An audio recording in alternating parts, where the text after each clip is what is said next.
کہتے ہیں اللہ تعالیٰ ہمیں ایسے نظریے سے محفوظ رکھے۔ نمبر 2، دوسرا گروہ حضرات غیر مقلدین کا ہے۔ غیر مقلدین بھی اسی قسم کا نظر رکھتے ہیں کہ توسل درست نہیں ہے، یہ شرکیہ نظریہ ہے، معاذ اللہ ثم معاذ اللہ قرآن و حدیث کے خلاف ہے۔ سید طالب الرحمن صاحب غیر مقلد ہیں، اپنی کتاب آئیے عقیدہ سیکھیے میں لکھتے ہیں کسی فوت شدہ نبی یا ولی کا وسیلہ دینا جائز نہیں کیونکہ یہ عمل صالح نہیں۔ نمبر 2، محمود احمد میر پوری صاحب فتاوی صراط مستقیم میں لکھتے ہیں وسیلے کا یہی وہ غیر مشروع طریقہ ہے جو انسان کو شرک میں مبتلا کر دیتا ہے، گویا ان کے نزدیک وسیلہ شرک کا راستہ دکھاتا ہے۔ نمبر 3،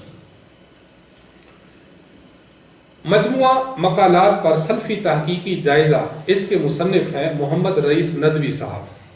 اپنی اس کتاب میں صفحہ نمبر 856 سے لے کر صفحہ نمبر 872 تک انہوں نے توسل بالذات پر دل کی جو بھڑاس نکالی ہے، آپ اگر اس کو ملاحظہ فرما لیں تو آپ کو اندازہ ہوگا کہ اتنی غلط اور انہوں نے گری ہوئی زبان استعمال کی ہے کہ اللہ تبارک و تعالیٰ ایسی زبان سے تمام مسلمانوں کو محفوظ رکھے۔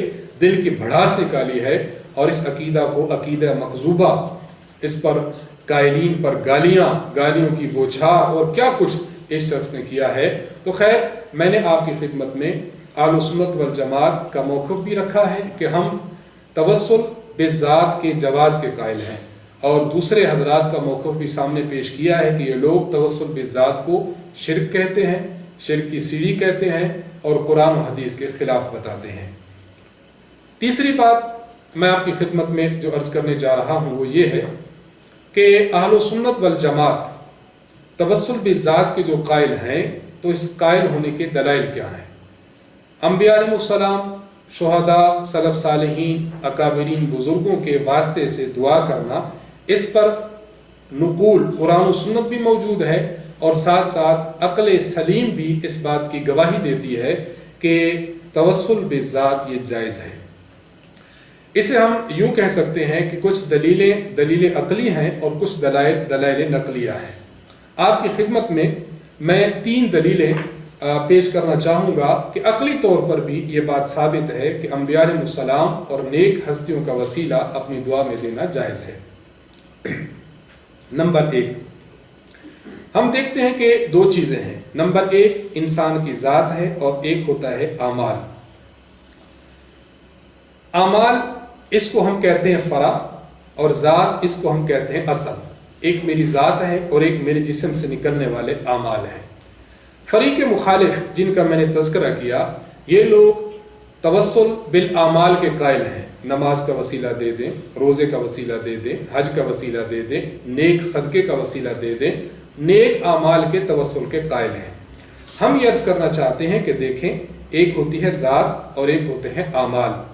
یہ جو نماز، روزہ، حج، زکوٰۃ، یہ جو اعمال ہیں، یہ دراصل جناب رسول اللہ صلی اللہ علیہ وسلم کی ذات نے جو اعمال صادر فرمائے ہیں یہ وہ ہیں۔ حضور نے پڑھ کر دکھائی تو ہمیں نماز ملی، حضور نے رکھ کر دکھایا ہمیں روزہ ملا، حضور نے حج کر کے دکھایا ہمیں مناسک حج ملے ہیں، صدقہ حضور نے کیا ہمیں صدقے کا طریقہ سمجھ آیا۔ تو ایک حضور علیہ السلام کی ذات ہے اور ایک حضور علیہ السلام کے جسم سے نکلنے والے اعمال ہیں۔ جب لوگ اعمال کا وسیلہ دینے کے جواز کے قائل ہیں، اعمال فرع ہیں اور اصل ذات ہے، ہم اب عرض کرتے ہیں کہ دیکھیں، اعمال جو کہ فرع ہیں جب ان کا وسیلہ دینا جائز ہے تو ذات جو کہ اصل ہے ان کا وسیلہ دینا بڑھ کر جائز ہے۔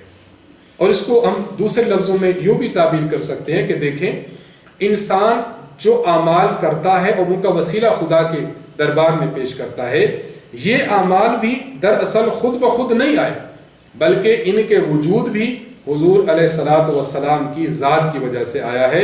گویا ہم فریق مخالف سے بات کہتے ہیں کہ جن اعمال کے وسیلہ کے آپ لوگ قائل ہیں، ان اعمال کا وسیلہ بھی جناب رسول اللہ صلی اللہ علیہ وسلم کی ذات ہے، ذات نبوت آئی ہے تب یہ اعمال آئے ہیں۔ تو جب ان اعمال کا وسیلہ جائز ہے تو جو ذات لے کر آئی ہے اس ذات کا وسیلہ بڑھ کر جائز ہے۔ نمبر 2، دوسری دلیل یہ ہے کہ دیکھیں، یہ جو نیک اعمال ہیں، نیک اعمال یہ اللہ کی جانب سے انسان پر بہت بڑی نعمت ہے۔